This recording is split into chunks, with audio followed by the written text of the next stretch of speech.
You ask Tiger to calculate. This deals with linear inequalities with one unknown.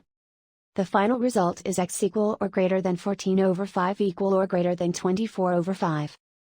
Let's solve it step by step. Group all constants on the right side of the inequality. Add negative 4 over 5 to both sides.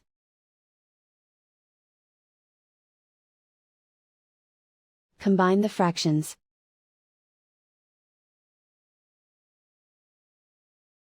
Combine the numerators.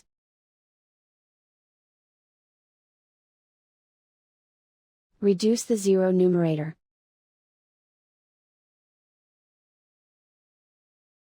Simplify the arithmetic.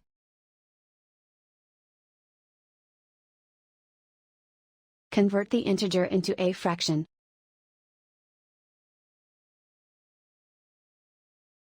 Combine the fractions.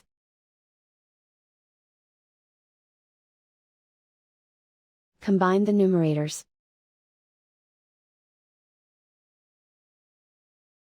Plot the solution on a coordinate grid.